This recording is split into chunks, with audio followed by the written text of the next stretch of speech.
Hi everyone. சைனானாவே நமக்கு first ஞாபகம் வர்றது காப்பி தான். எல்லாத்தையும் காப்பி அடிச்சு ஒரிஜினல் மாதிரியா ஒரு ஃபர்ஸ்ட் காப்பியை உருவாக்கிடுவான். இது அவங்களுக்கே உண்டான ஒரு ஸ்பெஷல் டேலண்ட் அப்படின்னு சொல்லலாம். இதனாலேயே பல நாடும் அவனுக்கு ராணுவ சாதனங்களோ ஃபைட்டர் ஜெட்ஸ் டேங்க்ஸ் போன்றவையெல்லாம் விற்க மாட்டாங்க. அவன் கூட வியாபாரம் செய்யவே பயப்படுவாங்க. ஏன்னா அவன் அதை வாங்கி ரிவர்ஸ் இன்ஜினியரிங் செஞ்சு அவன் ஒரு ஓன் ப்ராடக்டை உருவாக்கிடுவான். ரஷ்யா சைனாக்கு இடையே எப்படி ஒரு பிரிக்க முடியாத உறவு இருக்கு அப்படின்னு நமக்கு எல்லாருக்குமே தெரியும். இருந்தாலும் ரஷ்யாவே அவன் கூட எந்த ஒரு மிலிட்ரி எக்ஸ்போர்ட்டோ டீலையோ வச்சு மாட்டாங்க. ஏன்னா அந்த அளவுக்கு டெக்னாலஜில ரொம்ப பயங்கரமான ஆளு சைனா. இப்படிப்பட்ட சைனா அமெரிக்காவுக்கு இப்போ ஒரு சம்பவத்தை செஞ்சிருக்கிறான். சோ அததான் இந்த வீடியோ.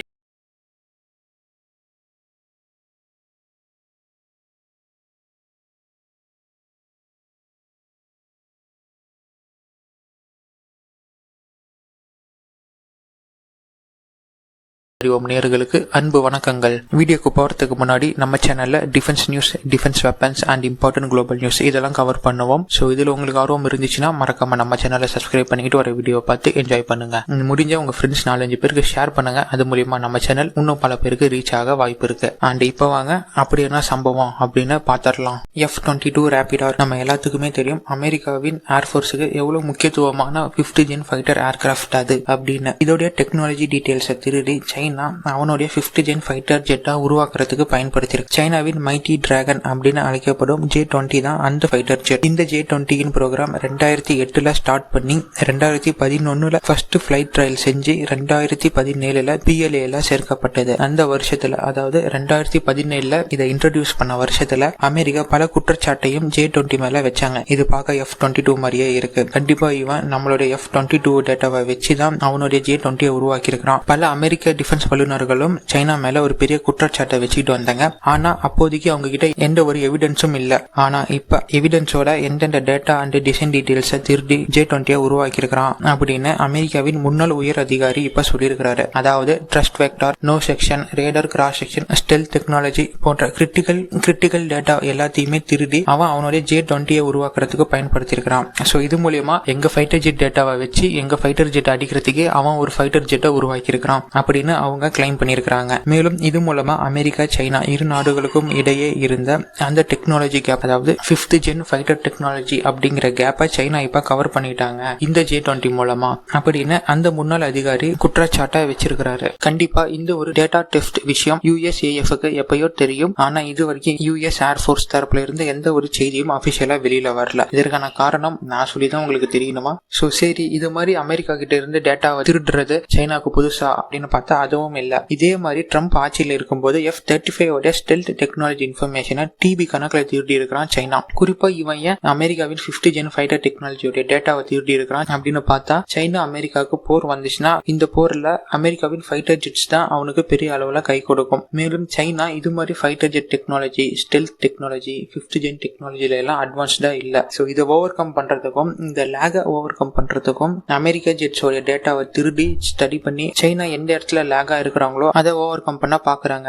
இப்ப இந்த டேட்டா அண்ட் இவங்க கிட்ட இருக்கும் 5th ஜென் டெக்னாலஜியை கொண்டு அமெரிக்காவுக்கு டஃப் கொடுக்கும் ஃபைட்டர் ஜெட்ஸ் எல்லாம் சைனா உருவாக்கிட்டான் அப்படின்னே சொல்லலாம். மேலும் இனிமேலாச்சும் அமெரிக்கா அவங்களுடைய வெப்பன்ஸ் டெக்னாலஜி, டெக்னிக்கல் டீடைல்ஸ் எல்லாம் ரொம்ப செக்யூரா பாதுகாக்கணும். இல்லனா வருங்காலத்துல இது போன்ற பல டேட்டா டெஃப்டும் சைனா அமெரிக்கா மேல நடத்துவான். சோ இது மூலமா நமக்கு போட்டியாவே சைனா உருவாகிடுவான் அப்படின்னு அமெரிக்காவின் ஸ்ட்ராட்டஜி அண்ட் டிஃபென்ஸ் வல்லுநர்கள் ஒரு வார்னிங்க அமெரிக்காவுக்கு கொடுத்துக்கிட்டு வராங்க. இதுல இருந்து நாம தெரிஞ்சுக்க வேண்டிய விஷயம் என்ன அப்படின்னு பாத்தீங்கன்னா, இந்தியா கூட கண்டிப்பா நம்ம டெக்னாலஜி அந்த ஃபைட்டர் ஜெட்ஸ் டெக்னிக்கல் ஸ்பெக்ல எல்லாமே கொஞ்சம் கேர்ஃபுல்லாவும் செக்யூராவும் வச்சிருக்கணும். ஏன்னா நாமலாம் டேட்டா செக்யூரிட்டி போன்ற விஷயங்கள் எல்லாம் வளர்ந்துகிட்டு வரோம். அமெரிக்கா ஏற்கனவே அதுல எல்லாம் கை தேர்ந்த நாடு. அவன் சர்வருக்குள்ளேயே பூந்து டிபி கணக்குல டேட்டா திருந்தின சைனாக்கு நாமெல்லாம் சின்ன விஷயம் தான். சோ இந்தியாவும் இந்த இடத்துல கொஞ்சம் கேர்ஃபுல்லா இருக்க வேண்டிய விஷயம் நண்பர்களே. அடுத்ததா ஜப்பானுடைய புது வெப்பன் பாலிசி என்னங்கறத தெரிஞ்சுக்க போறோம். இப்போ இருக்கும் உலக அரசியலுக்கு ஜப்பான் ரொம்ப இம்பார்ட்டன்டான குளோபல் பிளேயராவே இருக்கிறாங்க. சோ இவனை பத்தின ஒவ்வொரு விஷயமும் நாம தெரிஞ்சுக்கிறது ரொம்ப முக்கியமான விஷயம். சரி, இப்போ வாங்க புது வெப்பன் பாலிசி என்னங்கறத தெரிஞ்சுக்கலாம். பல மேற்குலக நாடுகளும் உக்ரைனுக்கு வெப்பன் எய்டு பண்ணிட்டு வரும் நிலையில இப்ப ஜப்பானும் அவன் பங்குக்கு வெப்பனா வழங்க போறாங்க.